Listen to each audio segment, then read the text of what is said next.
Now, you all know that there's a special place in my heart for tragic artists, and one of the most tragic may be Oscar Wilde. Today, he may be an acclaimed author, LGBTQ+ icon, and just overall archetypal sassy gay friend, but let's take a look at his life. Hello, welcome to Nerdy and Quirky.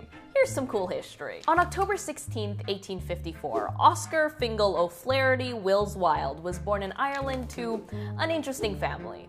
His father was a knighted doctor and philanthropist who opened a hospital out of his own wallet to treat the poor. His mother, on the other hand, was a poet who frequently held parties with fellow literati, parties which Wilde was allowed to attend, but only to listen. And maybe it was growing up in that sort of environment, but Wilde became a phenomenal student. He specialized in Greek and Roman studies and got first in his year for a few years over and won some scholarships and awards. But he wasn't quite the model student since he pursued the aesthetic movement before it became a meme. Basically, the aesthetic movement is the pursuit of beauty for beauty's sake. Not politics, not agenda, just beauty. This meant Wilde wore his hair long, his robes fur-lined, and his rooms fabulous. Eventually, he graduated from Oxford in 1878, and in 1881, he released his first poetry collection, Poems. What a creative name. The general consensus was that it was alright. Punch magazine let out a mini diss track saying, "Aesthete of aesthetes, what's in a name? The poet is wild, but his poetry's tame."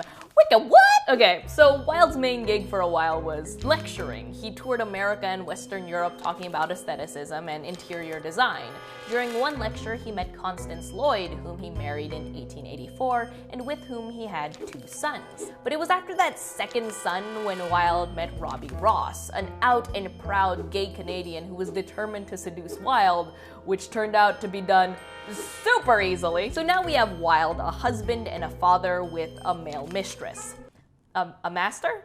A mattress? Is there a word for that?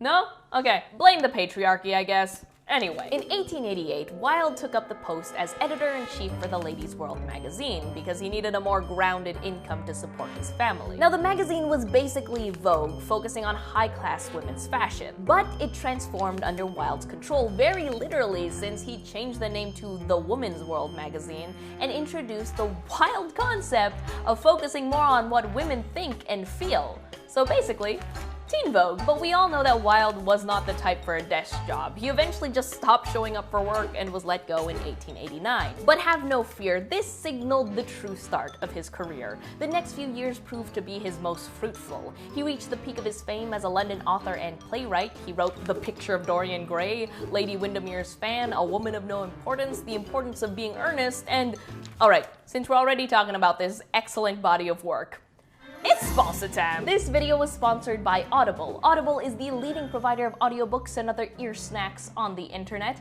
Now, I use Audible to get some reading, or in some cases, play listening to while I'm exercising because Audible has got this unmatched selection of content for you to check out. But if you are into Oscar Wilde or you want to get into Oscar Wilde, Audible has got a bunch of his works. I recommend his plays, especially The Importance of Being Earnest. It's a lot easier to consume plays as audiobooks than just like sitting alone being all of the parts in your head. You can listen to The Importance of Being Earnest or any book of your choice for free with a 30-day trial by signing up at audible.com/nerdyandquirky. And if you like it, a low-cost monthly membership gets you 1 free audiobook a month and 30% off anything extra. So start your free trial today at audible.com/nerdyandquirky. Okay, back to the video. So Wilde is at the peak of his career, and as a result, he is loaded, and he spent that money on his aesthetic lifestyle and male prostitutes. Let me explain. In 1891, Wilde was introduced to Sir Alfred Douglas, also known as Bosie, and he fell in love. In turn, Bosie introduced Wilde to the underground world of male prostitutes.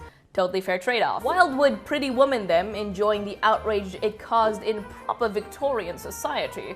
But his heart wasn't really in it. The only Julia Roberts to his Richard Gere was Bosie. And this Pretty Woman analogy needs to end immediately. So Wilde and Bosie were lovers, and Bosie's dad was a douchebag. If you want to know just how much of a bro he was, he helped come up with the rules for modern boxing. And so he left a calling card at Wilde's house calling him a posing sodomite. Wait. If you think that sounds wrong, you'd be right, because my dude misspelled sodomite. In true internet hate comment fashion, he misspelled his insult. So Wilde, encouraged by Bosie and under the belief that nothing could go wrong, sued Bosie's dad for libel. Remember, this was back in the day when being homosexual was hella illegal. If Bosie's dad managed to prove that Wilde was gay, Wilde was done for. And then Wilde's aesthetic and outspoken lifestyle backfired, and he was found guilty of making young men gay, like it was a superpower or something, just homosexualis patronum. So Wilde was sentenced to 2 years hard labor and was forced to sell his home, his furniture, the rights to all of his works just to pay back his creditors. And by the time he was released, he was exhausted and flat broke. Interestingly enough though, Wilde's wife never divorced him. She even visited him in prison, all in the hopes that he would return to their family, under the strict condition that he'd go straight.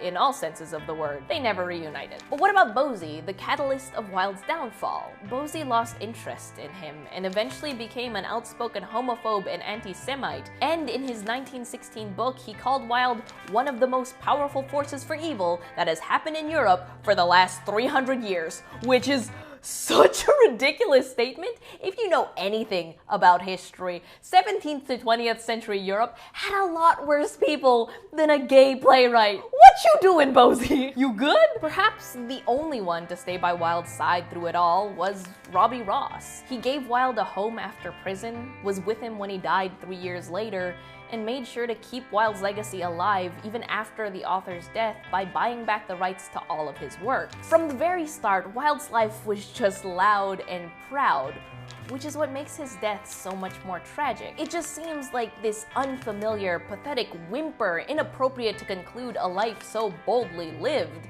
It doesn't seem fair. And it wasn't. But for all of the things done wrong to him, Wilde remained himself until the very end. His last words were, "My wallpaper and I are fighting a duel to the death. One or the other of us has to go." Well, that was just some cool history on Oscar Wilde. Now, what about you guys? Who is your favorite author? Tell me down below. If you enjoyed this episode or you just want to support the show, consider hitting like, share, and subscribe. But either way, have a lovely day. Aesthetes of aesthetes, what's in the name? The poet may be wild, but his poetry's tame. What? What? Whoop! Should not pretend to rap while wearing a cardigan. I just look like a small school teacher.